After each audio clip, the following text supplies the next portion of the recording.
સ્વાગત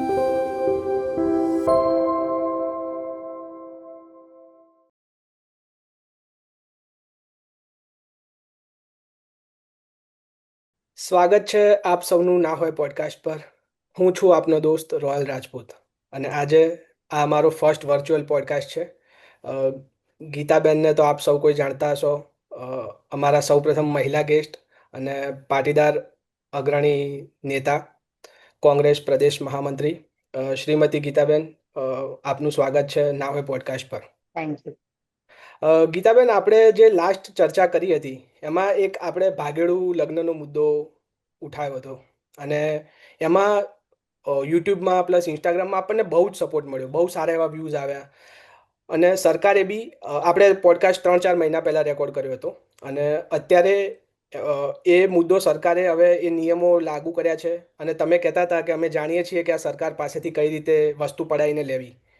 તો તમે આ એક આંદોલનમાં અ, સફળ થયા છો, તમે કેવું અનુભવી રહ્યા છો? બિલકુલ. ઘણા વર્ષોથી આ લડાઈ લડી રહ્યા હતા અને એમાં અમારી સાથે ઘણા બધા જ આગેવાનો વર્ષોથી આ લડાઈમાં સાથે હતા ને ગામડે ગામડે, તાલુકે, જિલ્લે આના માટે બહુ અસંખ્ય વાર મિટિંગો પણ થઈ છે ને અવારનવાર સરકાર સાથે પણ મંત્રણાઓ થઈ ને ચર્ચા પણ થઈ હતી. પણ થોડું કહેવાય કે બહુ ચર્ચા ઘણા વર્ષોથી આ ચાલતું હતું એટલે થોડું મોડું તો થયું છે.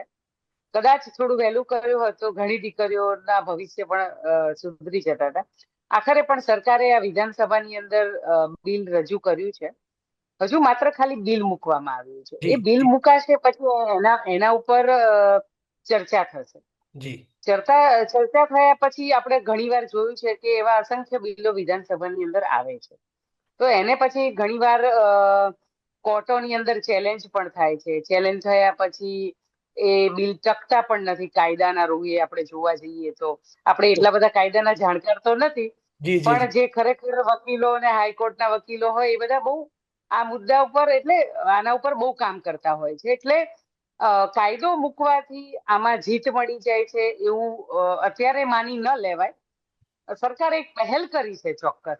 એટલે એ પહેલ એક અમારું આવકારદાયક પગલું કહેવાય. જેમ મેં પહેલા આપના બ્રોડકાસ્ટમાં કહ્યું હતું કે અમે આમાં હવે અમારી પીએચડી પૂરી થઈ ગઈ છે એટલે હા અમને હા હા. લડી અને કેવી રીતે લેવું છે એ અમને ખબર પડી છે.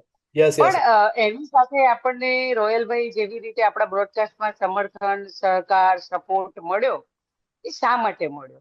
કે આ દરેક મા બાપની પીડા છે. એવું કે હું પાટીદાર સમાજની દીકરી છું ને લડું છું એવું નથી, પણ બેન, પણ આ છે આ મુદ્દો તો હું સૌથી પહેલા પાટીદાર પાટીદાર નેતાઓએ જ ઉઠાવ્યો હતો ને, પછી બધા સમાજે સહયોગ આપ્યો. બિલકુલ બિલકુલ સાચી વાત છે. અમે બધા જ એક પાટીદારની અનામત આંદોલનની લડાઈમાંથી બહાર આવ્યા અને અમારું એક લડાઈનું નામ, અમારું સિમ્બોલ પાસ કહેવાય. જી. એટલે બધા પાસની ટીમ અમારી. એટલે અમે બધા એક શું કહેવાય કે લડવા માટે આમ જાણીતા કે કોઈ પણ એવો ટોપિક આવે કે કોઈનાથી પ્રશ્ન પૂરો ન થયો તો આ પાસ વાળાને શોધી લાવો એટલે આ ગમે તે તમારું ટોપિક ગમે ત્યાંથી એ પાર પાડીને લાવશે અને સરકાર પાસેથી પણ લઈ આવશે, લડીને લઈ આવશે, ઝઘડીને લઈ આવશે. ટ્રુ. એટલે ચોક્કસ આ પીડા છે ને એ ગુજરાતના દરેક મા બાપની પીડા છે, નહીં કે પાટીદાર સમાજની. અને જી. કોઈ પણ વ્યક્તિગત એ મારો સમાજ હોય કે તમારો સમાજ હોય, એ દરેક એવું ઈચ્છતો હોય કે મારી દીકરી છે ને મારા સમાજમાં જ લગ્ન કરે. એવી દરેક મા બાપની ઈચ્છા હોય. જી જી. સાથે સાથે એની સ્વતંત્રતા હણાવવાની આપણે કોશિશ ક્યારેય નથી કરી. અત્યારની પરિસ્થિતિમાં આપણે 21મી સદીની વાત કરી રોયલભાઈ, તો 21મી સદીમાં મા બાપ એની દીકરીને ઉડવા માટે ખુલ્લું આકાશ આપે છે. ખુલ્લું આકાશ એ ઉડી શકે છે. એને જેટલું ભણવું હોય એટલું ભણી શકે છે. એને પીજીમાં રહેવા માટેની છૂટછાટ આપે છે, એને મોબાઈલ ફોન આપે છે, એને તમામ પ્રકારની છૂટછાટ એ મા બાપ આપે છે. ભલે ગામડે ખેતરમાં મજૂરી કરતો હોય, કોઈ પણ કામ કરતો હોય, રાત દાડો એ મજૂરી કરાય, પણ એની દીકરીને ભણાવવામાં કોઈ કસર એ મા બાપ ક્યારેય છોડતું નથી સો અને ટકા એને ખૂબ સ્વતંત્રતા આપે છે. અને એવું દરેક મા બાપ ઈચ્છે છે કે મારી દીકરી ભણે અને ભણ્યા પછી એનું, કદાચ હું એવું માનું છું કે અન્ય સમાજમાં પણ કોઈ પાત્ર પસંદ કરે તો એને શિક્ષિત કરી છે અને ભણાવી ગણાવી છે તો ચોક્કસ એવું તો પાત્ર પસંદ કરે કે જીવનમાં ક્યારેય દુખી ન થાય. સાથે સાથે મારું બીજું એ કેવું છે, ઘણી દીકરીઓ એવા પાત્ર પસંદ કરે છે જ્યાં એના મા બાપને નીચું જોવા જેવું છે. કોઈ પણ મા બાપ, એમાં હું પણ આવી ગઈ, હું ક્યારે મારી દીકરીનું ભવિષ્ય બગડે એમાં હું એવું ના ઈચ્છતી હોય. હું મારી દીકરીનું ભવિષ્ય સારામાં સારું જાય, એને સારામાં સારો છોકરો મળે, સારા સંસ્કાર, સારો પરિવાર મળે, અને એ આ જીવન એ ખૂબ સુખી રહે, એવા સપના દરેક મા બાપ સેવતા હોય છે. કારણ કે 17-18 વર્ષની દીકરી જેને મોટી કરી છે ઘરમાં, તો એનો એવો એક હક નથી, એનો અધિકાર નથી કે એની દીકરી માટે સારો યુવાન પસંદ કરી તો શકે. બેન, એ દીકરીને બી અધિકાર નથી કે એ એને ગમતો યુવાન સાથે લગ્ન કરી શકે? બિલકુલ, આપણને કાયદો આ અધિકાર આપે છે, અને અધિકારના ભાગરૂપે એ પાત્ર પસંદ કરે ને. હું એવું માનું છું, અને આપણા માધ્યમથી, આપણા બ્રોડકાસ્ટના માધ્યમથી કહેવા માંગુ છું કે તમે સારું પાત્ર પસંદ કર્યું હોય તો તમે મા બાપની મંજૂરીથી પ્રેમ લગ્ન કરો ને. આપણે અસંખ્ય પ્રેમ લગ્ન થયા છે ગુજરાતની અંદર, કેટલા પ્રેમ લગ્નો થયા છે. પણ તો અગેન તમે બેન, તમારો પ્રેમ સાચો હશે તો ચોક્કસ એ મા બાપ સ્વીકારે છે, અને પ્રેમ લગ્નમાં તમારા લગ્ન પણ થાય છે. અને તમે જુઓ, આપણી સંસ્કૃતિ, આપણા ગુજરાતની સંસ્કૃતિ, મા બાપના આશીર્વાદ વગર આપણે ક્યારેય સુખી ન થઈ શકીએ. મા ટ્રુ. બાપ આપણને આશીર્વાદ આપે તો આપણે આપણા જીવનની અંદર ખૂબ પ્રગતિ કરી શકીએ. તો આપણો પ્રેમ સાચો હોય તો એ મા બાપના આશીર્વાદની આપણે રાહ પણ જોવાય. મારું આવું માનવું છે.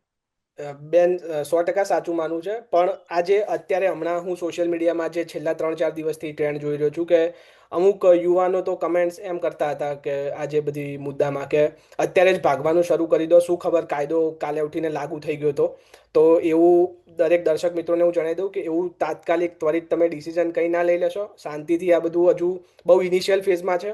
ઘણું બધું હજુ આમાં સુધારા વધારા ચેન્જીસ આવશે. એટલે કંઈ પેલું બેન કહેવાય ને કે ફોમોમાં આવી ગયા છે કે હવે તો ચલો ભાગી લઈએ ને બધું, એ બધું હમણાં રહેવા દેજો, તમે જે બી કરતા હોય. બેન, આ અગેન એ જ મુદ્દો આવે છે કે ફ્રીડમ ઓફ ચોઇસ, મતલબ હું મારા પાર્ટનરને પસંદ કરવાનો અધિકાર છે. હવે એ એક બાજુ સરકાર એમ કહી રહી છે કે આંતરજ્ઞાતીય લગ્નને સમર્થન કરે છે, ઘણી બધી યોજનાઓ પણ ચાલે છે, તમે જાણતા હશો. અને એક બાજુ સરકાર એમ કહી રહી છે કે તમારે અગર પ્રેમ લગ્ન કરવા છે તો તમારા મા બાપની પરમિશન લેવી પડશે, એમને જાણ કરવી પડશે, એના પછી એ સહમતિ દર્શાવશે તો તમારા લગ્ન નોંધણી થશે. અત્યાર સુધી આપણે ઘણા બધા કિસ્સા જોયા કે વર વધુ હાજર ના હોય એ જગ્યાએ બી એમના મેરેજ થઈ જતા હતા, જેમ એ તો આપણે ચર્ચા કરીએ જ હમણાં. પણ આવું બધું અત્યાર સુધી ચાલતું હતું. નો ડાઉટ એમાં ઘણી બધી ભૂલો છે કે કોઈ બી કંઈ બી સાક્ષી બની જાય અને ગમે તે થઈ શકતું હતું. પણ આમાં શું કેવું છે બેન તમારું? જો રોયલભાઈ, આપના માધ્યમથી કહેવા માંગુ છું, એક તો આપણે ગુજરાતની જનતા જોયા જાણ્યા વગર, કઈ વિચાર્યા વગર, એના પર હોમવર્ક કર્યા વગર એકદમ કૂદકા મારવા એટલે જેમ તમે કીધું એમ ફટાફટ ભાગવા માંડો, એવું એવું કઈ છે નહીં. આપણે શિક્ષિત થયા છીએ પણ સમજતા નથી. True, true. એકદમ કેવાય આંધળું ક્યાં દોડ મૂકીએ છીએ કે એક ચર્ચા થઈ તો એના ઉપરથી વિચારતા નથી. હજુ તો માત્ર વિધાનસભાની અંદર એ બિલ રજૂ થયું છે. એ જી. બિલ રજૂ થયા પછી એના ઉપર ચર્ચા થશે. પછી ચર્ચા થશે એટલે દરેક એમાં તજજ્ઞો હશે, હોશિયાર હશે, બધા ધારાસભ્યો અંદર બેઠા છે. તો એવું નથી કોઈ એક પક્ષના, બધા જ પક્ષના કદાચ ધારાસભ્યો એના ઉપર ચર્ચા પણ કરે. આનાથી ફાયદા શું છે, આનાથી ગેરફાયદા શું થશે, આવનારા દિવસોમાં આના શું ગેરફાયદા થશે, જેથી કરીને કોઈની સ્વતંત્રતા ન છીનવાય, ટ્રુ. કોઈના પ્રેશરાઇઝ ના થાય. એટલે આના ઉપર ઘણી બધી ડિસ્કસો પણ થવાની છે. એ ડિસ્કસ થયા પછી એ કાયદો બનવા તરફ જશે. અને સરકારે પણ એ બિલ રજૂ કર્યું, એની અંદર કહ્યું છે કે 30 દિવસની અંદર તમે પણ તમારા ઓપિનિયન આપી શકો. એટલે મારે પણ એક ઓપિનિયન એની અંદર એડ કરવું છે, એટલે હું પણ એક ઓપિનિયન આપવાની છું. જી, એ જી આપના બેન, આજે જ કહી માધ્યમથી દો. એડવાન્સ કહી એ દઉં આપણે છું. ક્લિપ કટ કરીને એમને ઈમેલ આઈડીમાં આજે શેર જ કહી કરશું. દઉં. એટલે આપણે છે ને, આપણે બધા ગુજરાત વાળા બોર્ડરે જવાના બહુ શોખીન છીએ. આપણી રાજસ્થાન બોર્ડર છે, પછી આ બાજુ મહારાષ્ટ્ર બોર્ડર છે, આ બાજુ શું કહેવાય કે જેમ તમે કીધું ને કે એકદમ ફોબિયા યુવાનોને એવું થઈ ગયું કે ચલો ભાઈ જે કરવાનું છે એ જલ્દી કરી દો કે આવનારા દિવસોમાં કાયદો કડક થઈ જશે તો આપણે લવ મેરેજ નહીં કરી શકીએ. તો પણ એવું પણ બની શકે કે ગુજરાતમાં કદાચ કડક કાયદો બને છે તો રાજસ્થાન તો આપણી બોર્ડર છે, ભાગીને તો રાજસ્થાન જ જાય છે દીકરા દીકરીઓ. વાહ, તો વાહ. રાજસ્થાનની બોર્ડરે ભાગીને જાય અને ત્યાં પણ રજીસ્ટર્ડ મેરેજ કરે છે. અને આપણે બધા જેમ હમણાં આપણે ઉલ્લેખ કર્યો કે એવા કેટલાય ઉદાહરણો છે કે આપણા જિલ્લા તાલુકાની અંદર એ મુંજિયાસર ગામ હોય બેન કે એમાંથી હા સ્વામિનારાયણ એ ગામ હોય. ઉદાહરણ તમે એક એક કરીને અમારા દર્શકોને સમજાવો. આપણે જે એટલે લાસ્ટ હું છે ને, મેં લાસ્ટ રીલ જે મૂકી હા હતી ને એમાં લોકો એમ કહેતા હતા કે તમે પ્રૂફ નથી મૂક્યું, તમે કંઈ સાચું કહેતા નથી, હવે આ બધું આવું બધું ક્યાં ચાલે છે અમને બતાવો. તો એના માટે બેન આપણે ધીરે ધીરે આમાં ચર્ચા કરીએ. જો ડીસા તાલુકાનું સ્વામિનારાયણ ગામ છે, એ ગામની અંદર એક નાનકડું જોગણીમાનું મંદિર છે. જી. એ જોગણીમાના મંદિરની અંદર 2020-21માં 200 થી 50 લગ્ન નોંધણી થઈ છે. 250 લગ્ન અને એક વર્ષમાં? હા, અને પાછું એ છે ને એમાં એક ચેનલે ત્યાં એ જોગણી અમે બધા પ્રૂફ સાથે મીડિયાના માધ્યમથી, પ્રેસના માધ્યમથી મૂક્યું હતું. એટલે લિસ્ટ સાથે, રજીસ્ટર સાથે, કે જે તલાટીએ ત્યાં રજીસ્ટર કર્યું છે, ત્યાં વકીલ પણ એક ને એક છે, અને જ્યાં જે લોકો મેરેજ કરાવે છે, જેના સાક્ષીઓ હોય એ પણ એક ના એક છે. એટલે એ અમે પ્રૂફ સાથે પ્રેસ કરી હતી. એ પ્રેસના માધ્યમથી એક ચેનલે ત્યાં જઈ અને જોગણીમાનું મંદિર પણ બતાવ્યું છે, એ રજીસ્ટર પણ બતાવ્યા છે ને એ પ્રૂફ પણ બતાવ્યા છે. એટલે આપના માધ્યમથી એટલે ચોખવટ કરી દઉં કે આપણે એક પ્રતિષ્ઠિત આપણું એક બ્રોડકાસ્ટ છે, એટલે એના માધ્યમથી આપણે આપણી સાથે આપણા જે આપણને જોવે છે, આપણને સાંભળે છે, એ લોકોને આપણે ખોટી માહિતી ના આપવી સાચી જોઈએ. માહિતી પહોંચે. એટલે હું આપણા માધ્યમથી એકદમ સાચી માહિતી આપું છું. આ ગામની અંદર કોઈ પણ યુવાન હોય, કોઈ પણ વ્યક્તિ હોય, તો ત્યાં જઈને અને ગ્રામ પંચાયતની અંદર તપાસ કરવી હોય તો એ કરી શકે છે. એવી જ રીતે આપણે બીજા એક અમરેલી તાલુકાનું કુકાવાવ તાલુકાનું જે મુંજિયાસર ગામ છે, એની અંદર પણ એ રજીસ્ટર મેરેજ પણ થયા છે. સાથે સાથે આપણે બધા એક વકીલનો વિડીયો પણ તલાટીનો સોરી તલાટીનો એક વિડીયો. તલાટીનો વિડીયો પણ વાયરલ થયો હતો. એને સામેથી કહ્યું કે આવા લગ્ન કરાવીને હું 50 લાખ વધારે કમાયો પણ છું, અને મેં રાજસ્થાન બોર્ડર પર જમીનો પણ લીધી છે. જી જી જી જી જી. આમ આપણે જોવા જઈએ તો આવા ગુજરાતની અંદર આ તો ખાલી આપણી એક આ તો નજરમાં કોઈ આવ્યા છે, આપણી ગામની ધ્યાનમાં અંદર, આવ્યા છે. હા, કોઈ સામેથી આપણને કહ્યું હોય તો એક સામે આવેલા આટલા કિસ્સા છે, પણ બીજા એવા અસંખ્ય કિસ્સાઓ હશે કે જેની અંદર કોઈને જાણ પણ નહીં હોય. આમાં આપણે જોવા જઈએ ને તો આમાં તો સરકાર પણ કુંભકર્ણની નિંદ્રામાં ઊંઘતી ઝડપાઈ છે. True true. સરકારને પણ ખબર નથી કે અમારા તલાટીઓ આવા કૌભાંડ કરે છે. અને તમે યાર કોઈ ગુજરાતની દીકરી સાથે આવી કેવી રીતે રમત કરી શકો? કોઈ કર્મચારી આવું કૃત્ય પણ કરવાનો વિચાર પણ કેવી રીતે કરી શકે? કારણ કે એના ઘરમાં પણ દીકરી હશે. જી. આવું કૃત્ય કરતા પહેલા કોઈ પણ કર્મચારીએ 100 વાર વિચાર કરવો જોઈએ. સાથે સાથે કમેન્ટની અંદર આપણે જયારે જે સજેશનો માંગે છે ને એની અંદર બીજું સજેશન પણ એ આપવું જોઈએ કે આવા ભ્રષ્ટ અધિકારીઓને સૌથી પહેલા જેલમાં નાખવા જોઈએ. યસ અને યસ. આપણે નવા અધિકારીઓની જો નિમણૂક કરીશું, એ આવું કૃત્ય નહીં કરે એની જવાબદારી કોણ લે? ટ્રુ. આમાં તો આ દીકરીઓ સાથે ભવિષ્ય સાથે ચેડા થતા હતા, અને સરકારને બિલકુલ ખબર નથી. આ બધા જ રિપોર્ટ અમે લોકોએ સરકારને આપ્યા છે, અને સરકાર એ વિધાનસભાની અંદર બોલે છે કે અમને આ ટીમે રિપોર્ટ આપ્યા છે. તો જયારે સરકારને જવાબદારી હોય અને સરકાર આવી ઊંઘતી ઝડપાય આપણા ગુજરાતની અંદર, એટલે ખૂબ મોટી અને આ દરેક બાબત માટે આ ચિંતાનો વિષય છે. હા એટલે બેન એટલે જ આ જે નિયમો આવ્યા છે એમાં એક છે કે તલાટી ઉપર જે તલાટીની સહી ચાલતી હતી, હવે સબ રજિસ્ટ્રાર કે રજિસ્ટર પાસે જવાનું, એ બી એક લો આવ્યો છે અંદર, જે મને પર્સનલી સારું લાગ્યું. કારણ કે એ વિડીયો જોયો, બહુ જ શોકિંગ વિડીયો હતો. જે લોકો રેગ્યુલરલી ફોલો કરતા હશે એમના સુધી પહોંચી જ ગયો હશે એ વિડીયો. ક્રેઝી ક્રેઝી બધું ગુજરાતમાં ચાલી રહ્યું છે. મારા તરફથી બેન આપણે જે પોડકાસ્ટમાં ચર્ચા કરી હતી એમાં એક બીજું સજેશન હતું કે દીકરીઓને જાણી જોઈને ફસાવવામાં આવી રહી છે. તો અગર આના પછી બી અગર જો પ્રેમ લગ્ન કે એ દીકરીને કરવું હોય તો એની મરજી, એ દીકરો એને જે બી ફસાવતો હોય કે જેન્યુઅલ લવ કરતો હોય કે જે બી હોય, દીકરી એના પિતાની સંપત્તિમાંથી અગર નીકળી જાય તો 90 થી 95% કેસ મારા મતે કે એક ખતમ જ થઈ જાય. જે તમારું હતું, પણ જે એકચ્યુઅલ તમારું સજેશન હતું, પણ હું બોલી રહ્યો છું. પણ એમાં એવું છે રોયલભાઈ, બિલકુલ 100% સાચી વાત છે કે જે બહુ જ નાની ઉંમરની દીકરીઓ હોય એને સ્પેસિફિક જે ટાર્ગેટ બનાવે છે, એ ટાર્ગેટ બનાવીને જે દીકરીઓને ફસાવાની વાત કરે, અને 2 થી 3 દિવસ, 18 વર્ષની ઉંમરમાં ઓછા દિવસો બાકી હોય એ પ્રકારના કૃત્યો પણ થાય છે. એટલે હજુ તો આમાં શું છે, એક શરૂઆત થઈ છે. જેમ તમે કીધું ને કે તલાટીની સહી કરતા પહેલા છે ને, પહેલા ખરેખર આ નિયમ હતો જ. આ કોઈ નવો બનાવેલો નિયમ નથી. અચ્છા. જ્યારે તમે લગ્ન નોંધણી કરાવો છો ત્યારે એ તલાટીને, જેમ આપણે કોઈ જમીનોમાં વિવાદ હોય અને આપણે કોઈ પણ વાંધો ઉઠાવવો હોય તો સરકાર આપણા ઘરે એક અરજી મોકલે છે હા, કે યસ. તમારે વાંધો ઉઠાવવો હોય તો તમે 30 કે 40 દિવસ કે 45 દિવસની અંદર તમે તમારો વાંધો ઉઠાવી શકો છો. યસ. એવું સેમ આ રજીસ્ટર મેરેજમાં હતું. પણ આ બધા અધિકારીઓ શું કરતા કે પોસ્ટમેન હોય એ લોકોને 2000-2500 આપી અને ફોડી લેતા, એટલે ઘર સુધી ના પહોંચતું. પછી અમુક અધિકારીઓ એ જાતે જ ફૂટેલા હોય તો પોતાના ઓફિસની બહાર એ રજીસ્ટરની અરજીઓ લટકાવી દેતા, યસ. યસ. યસ. જેથી કરીને મા બાપના ઘરે પહોંચતું નહીં.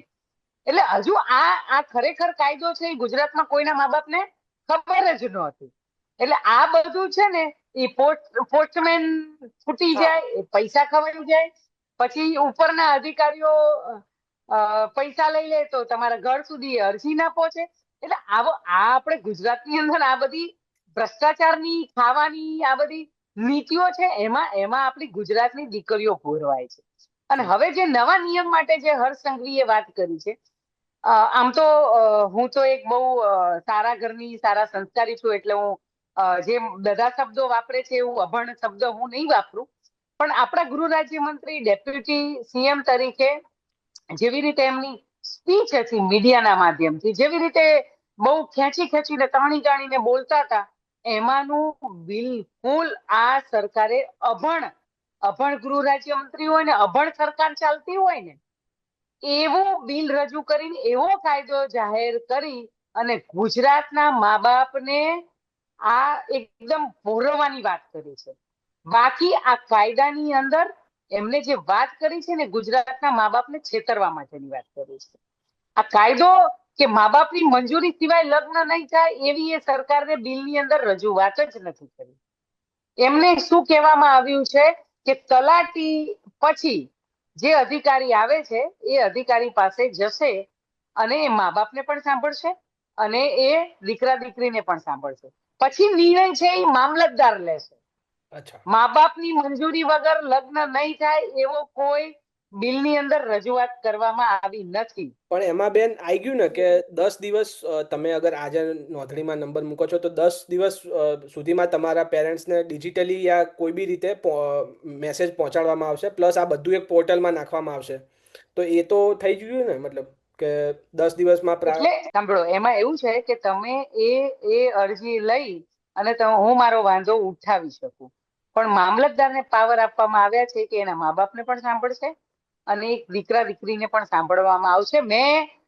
હું તો જો એટલી બધી ભણેલી વકીલ તો નથી, પણ મેં એક સારા મિત્રને વકીલ છે એમને પૂછ્યું તો મને કે બેન એવી રીતે પછી મામલતદારને પાવર આપી અને મામલતદાર નક્કી કરશે કે રજીસ્ટર મેરેજ થશે કે નહીં થાય. એટલે આપણે શું કરવું જોઈએ, કારણ કે આપણું આ બ્રોડકાસ્ટ એવું છે કે લોકોને બિલકુલ ગલતફહેમી ન થાય એના માટે આપણે જી. મા બાપ પણ આપણી વાતને સમજે અને યુવાનો પણ આપણી વાતને સમજે. એટલે પેલું હળબળીમાં કોઈ ફટાફટ બધા ભાગી જઈએ અને ફટાફટ રજીસ્ટર મેરેજ કરાવી દઈએ એવું પણ ન થાય. એના માટે ખાસ મારે આપની આ જગ્યાએ મારે એટલે ખુલાસો કરવો પડે, કારણ કે આ જયારે કોર્ટની અંદર જશે ત્યારે આ કાયદો છે એ બિલકુલ ટકવા પાત્ર નથી. એટલે હજુ પણ 1 મહિનાનો અમારી પાસે પણ સમય છે. ઘણી બધી રજૂઆત છે, ગુજરાતની જનતા પાસે પણ સમય છે. એની અંદર તમે પણ તમારો રિવ્યુ મૂકી શકો છો અને બિલકુલ. આજનો યુવાન પણ પોતાનો રિવ્યુ મૂકી શકે છે. એના માટે 30 દિવસ સરકારે આપ્યા છે અને એની અંદર અમે બધા પણ મૂકીશું. અને આમ જોવા જઈએ તો સરકાર છે ને એની પાસે ખૂબ ભણેલા ગણેલા હોશિયાર માણસો હોય છે, પણ જયારે આ બિલ મૂકવામાં આવ્યું ત્યારે મને પોતાને અસંતોષ એટલે થાય છે કે અમારી એટલી બધી ડિમાન્ડો હતી, તો એની અંદર સરકારે કદાચ હજુ એક આ બિલ, અને આ કાયદો છે જ, આમાં કઈ એમને નવું નથી કર્યું.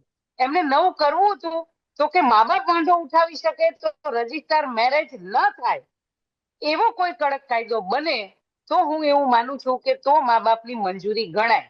નહીં તો મામલતદાર જો પોતે નિર્ણય લેવાનો હોય તો પછી એ મા બાપનો વાંધો ઉઠાવવાનો કોઈ મતલબ જ નથી. પણ બેન, એ કોઈકના એટલે હાથમાં તો પાવર સોંપવી પડશે ને. એ તલાટીના હાથમાંથી લઈને તમે રજિસ્ટ્રારને, મામલતદારને, પણ કોઈકને તો એ સત્તા સોંપવી જ પડશે ને અલ્ટિમેટલી. બિલકુલ બિલકુલ, હું એ જ કહું છું. એટલે હવે આપણે જે રજૂઆત કરી છે, બિલ મુકાયું છે, એને લગભગ ઓલમોસ્ટ હવે એકાદ વીક જેવું યસ, થવા આવશે. યસ. એટલે પછી આપણે 30 દિવસ પછી જોઈએ હવે આ અભણ સરકાર શું કરે છે. હું ભણેલી ગણેલી એટલે નથી કહેતી, કારણ કે એમની પાસે ટીમ છે, અને એમને જયારે ગુજરાતની જનતાને અને ઓથેન્ટિક વિધાનસભાની અંદર જયારે કોઈ બિલ મુકતા હોય તો ગુજરાતના મા બાપને, ગુજરાતના માતા પિતાને ક્યારે પણ ગુમરાહ ન કરવા જોઈએ. તો કારણ બેન, કે હવે આપણે 30 દિવસની રાહ જોવા સિવાય આપણી પાસે છૂટકો નથી. તો આ અને ઘણી બધી જગ્યાએ એવું થયું છે. કોઈએ હમણાં પણ મૂક્યું હતું કે આ કોર્ટની અંદર ટક્યું નથી, ને કોઈએ એપ્લિકેશન પણ કરી દીધી છે, રજૂઆત પણ કરી દીધી છે. એટલે એવા બધા ટોપિકો તો ચાલવાના છે. અને કોઈ એક સામાજિક સંસ્થાએ તો એમની સંસ્થામાં લેટર પેડે ડિક્લેર કરી દીધા છે. એટલે આમાં છે ને, ગુજરાતના યુવાનો હોય કે દીકરી હોય એને ભરમાવાય નહીં. અને કોઈ પણ સંસ્થા હોય એ સંસ્થાએ પણ જોઈ વિચારીને નિર્ણયો લેવા ટ્રુ, જોઈએ. ટ્રુ. આપણી પાસે ખૂબ સારા વકીલો છે, ખૂબ સારા વકીલો છે. તો બધાએ બેસીને ચર્ચા કરવી જોઈએ. ચોક્કસ સમાજોમાં, બધા સમાજોના અલગ અલગ બંધારણો છે. જેમ આપણે કહીએ આપણી હિન્દુ સંસ્કૃતિ પ્રમાણે આપણા મેરેજ કરવાની પદ્ધતિ જુદી છે, એવી રીતે મુસ્લિમ સમાજની અલગ છે. બધા અલગ અલગ સમાજોની સંસ્કૃતિ પ્રમાણે લગ્ન એક્ટ જુદા જુદા છે. તો એ હવે આપણે 30 દિવસની રાહ જોવાની છે, કારણ કે આ એક્ટો છે એ બધા જ એક્ટો છે એ કેન્દ્ર લેવલના છે. તો હવે કેન્દ્રમાંથી કઈ સુધારો વધારો આવે તો કદાચ રાજ્ય સરકારને શું પાવર આપેલા છે કે માત્ર રાજ્ય સરકાર બોલવામાં અને વાહવાઈ લૂંટવામાં મજા કરતી હોય. કારણ કે આપણે જેમ સાંભળ્યું કે એવી રીતે મીડિયાના માધ્યમથી ગુજરાતના માતા પિતાએ સાંભળ્યું હોય તો બધાને એવું થાય કે ઓહો, હવે તો બહુ સારી વાત છે, મારી દીકરીઓ મને પૂછ્યા વગર લગ્ન નથી કરવાની, તો બહુ સારી વાત છે. તો એટલે આ બધી વસ્તુને ખરેખર આપણે ખરા અર્થમાં સમજવી પડે. સમજ્યા વગર આપણે અધૂર્યું જ્ઞાન લઈને બેસી અને ચર્ચા કરીએ તો એનો મતલબ નથી. જી, જી. એટલે આપના માધ્યમથી ગુજરાતના માતા પિતાને કહેવા માંગુ છું કે આ કાયદો હજી તો વિધાનસભાની અંદર મુકાયો છે. એટલે આપણે એટલા પણ સેફ ન થઈ જતા કે હવે આપણે ચિંતા નહીં, મારી મંજૂરી વગર મારી દીકરી લગ્ન નહીં કરે. સાથે સાથે સાવચેતી રાખવી પણ ખૂબ જરૂરી છે. અને આપણે આપણી દીકરીના સાથે એક મિત્ર તરીકે વર્તન કરીએ, એક મિત્રતા સાથે વર્તન કરીએ, એક મિત્ર બનીને એને પૂછવાનો પ્રયત્ન કરીએ તો ચોક્કસ ઘણા બધા પ્રશ્નોનું હલ પણ થાય. જેમ આપના બ્રોડકાસ્ટમાં મેં કહ્યું હતું કે રજીસ્ટર મેરેજ થાય છે તો એ સીધી દીકરી બેદખલ એની પ્રોપર્ટીમાંથી થઈ જાય તો જી. હું એવું માનું છું કે 50% એ મા બાપના પ્રશ્નો છે એ ત્યાં જ હલ થઈ જતા હોય છે. મારા એટલે ખ્યાલ ઘણા પ્રમાણે બધા તો બેન રીતે 90% ફાયદાઓ થઈ જાય. 90% પ્રશ્નો પતી નેવું જાય. ટકા 90% પર થઈ જાય. એટલે આપણે તો આપણા બ્રોડકાસ્ટની અંદર ખૂબ લાંબી ચર્ચા કરી હતી જી, આ જી, જી, મુદ્દા જી. ઉપર. એટલે હું એવું માનું છું કે આ ઘણા જ એવા કાયદાઓ છે કે એની અંદર ખૂબ ઝીણવટપૂર્વક લઈ અને ગુજરાતની દીકરીઓના ભવિષ્ય કેવી રીતે સુધરી શકે એવા પ્રયત્ન આપણે ભણેલા ગણેલી સરકાર કરે તો હું એવું માનું છું કે ખૂબ સારું આ કાયદાઓ આપણે કડકમાં કડક બનાવી શકીએ. તો બેન, આ જસ્ટ ખાલી જન આક્રોશ જે ચાલતો હતો, જે તમે આટલી ગ્રાઉન્ડ ઉપર રેલીઓ કરી, જે આ જન આક્રોશ શાંત કરવા માટે આ એક્ટ લાયેલા છે? બિલકુલ સાચી વાત છે. હું એવું મારું અંગત પોતાનું એવું માનવું છે કે ઘણા ટાઈમથી ગુજરાતની અંદર જેટલી પણ રેલીઓ કરતા હતા ખૂબ મોટી સંખ્યામાં જી, જી. માતા બહેનો સાથે સાથે દીકરીઓ પણ આવતી હતી. બહુ એવું જન પણ નથી સમર્થન હતું. કહેતા કે આપણે દીકરીઓ નહોતી આવતી, મા દીકરીઓ પણ સાથે સાથે આવતી હતી ને ખૂબ મોટી સંખ્યામાં મા દીકરી સંમેલનો પણ થયા. અને હજી પણ આપના માધ્યમથી એક ડિક્લેરેશન કરું કે અમે ગાંધીનગરની અંદર 8 માર્ચે આંતરરાષ્ટ્રીય મહિલા દિવસની અંદર ખૂબ મોટો પ્રોગ્રામ કરવા જઈ રહ્યા છે આ જ મુદ્દા પર છે. તો હજુ પણ ગુજરાતના મા બાપને એટલે સમજવું જરૂરી થઈ ગયું છે કે અસ્વસ્થ ન થઈ જવું. હજુ પણ આ સરકારે કાયદો નથી બનાવ્યો. કાયદો 30 દિવસની અંદર બનશે અને એને ચેલેન્જ થશે તો આપણે તો બધા ત્યાં ને ત્યાં જ છીએ. હજી પણ આપણે ખૂબ લાંબી લડાઈ લડવાની છે. આ સરકારને શું છે પહેલેથી લોલીપોપ આપવાની આદત પડી ગઈ છે કે તમે કંઈક આંદોલન કરો અને તમે સરકાર સાથે આક્રમકતાથી લડો અને જ્યારે ગુજરાતની અંદર જ્યારે પબ્લિક ભેગી થાય, જન સમર્થન મળે, લોકોનું સમર્થન મળે અને લોકોને એવું લાગે કે ના સાચી વાત છે, આ કાયદો કડક બનવો પડે, આ જરૂરી છે કે જેના ઘરમાં જેની દીકરી ભાગી ગઈ હોય, જેની વ્યથા હોય, એ પોતે જ સમજી શકે. કારણ કે એની પ્રોપર્ટીમાંથી પણ જયારે ભાગ માંગવામાં આવતા હોય, જી જી છૂટાછેડા માટે પણ કરોડો રૂપિયાના દાવા પણ થયા છે. એટલે આ ઘર ઘરનો પ્રશ્ન હતો અને ખૂબ મોટું સમર્થન પણ મળ્યું. અને આ સમર્થનના કારણે સરકારે કીધું કે ભાઈ ચાલો અમે તો આપી દીધું, પણ કોર્ટની અંદર તો ટકતું નથી.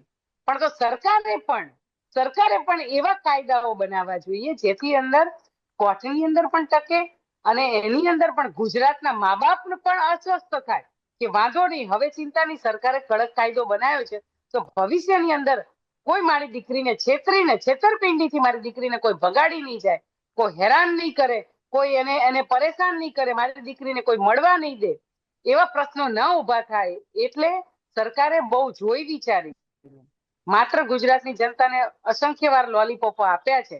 હું એવું માનું છું કે આ બીજો નવો લોલીપોપ છે.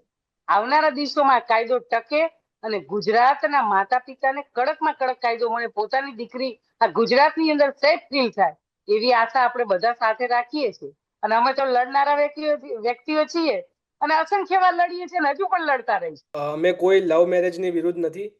હું કે બેન કે જેટલી બી બિલકુલ સંસ્થાઓ આ સપોર્ટમાં છે, મતલબ જે આ કાયદા પાછળ લાગેલા છે, કોઈ લવ મેરેજ કે એના વિરુદ્ધમાં નથી.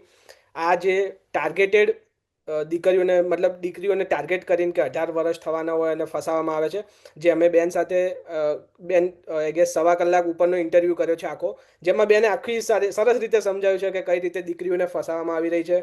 પછી એમને ત્રાસ આપીને એમની મતલબ પૈસા માંગવામાં આવે છે. અને મા બાપ પાસેથી અલ્ટિમેટલી ગોલ મની ઓરિએન્ટેડ વધારે હોય છે. એટલે જ મારું અને બેનનું એ માનવું છે કે અગર પ્રોપર્ટીમાંથી બરખાસ્ત દીકરીને કરવામાં આવે લવ મેરેજ પછી, તો આ બધા મેજોરિટી પ્રશ્નોનું નિરાકરણ અહીંયા જ આવી જાય અને એ કોર્ટમાં બી ટકે એવું છે. બિલકુલ બિલકુલ આપની વાત સાચી છે. આપની વાત સાથે એટલે સહમત છું કે કારણ કે લોકોને છે ને સ્વતંત્રતા છીનવાનો આપણને કોઈને અધિકાર નથી. જી અને દરેક બોલવા માટે પણ સ્વતંત્ર છે અને દરેક જી દીકરીઓ જી જી પોતાના સપના જોવા માટે સ્વતંત્ર છે અને દીકરાઓ પણ સ્વતંત્ર છે. એટલે લવ મેરેજના વિરુદ્ધમાં આપણે હું કે તમે ક્યારેય હોઈ જ ના શકીએ અને હોવું પણ ના જોઈએ. પ્રેમ તો રાધા કૃષ્ણનો પણ હતો, શિવ પાર્વતીનો પણ પ્રેમ છે.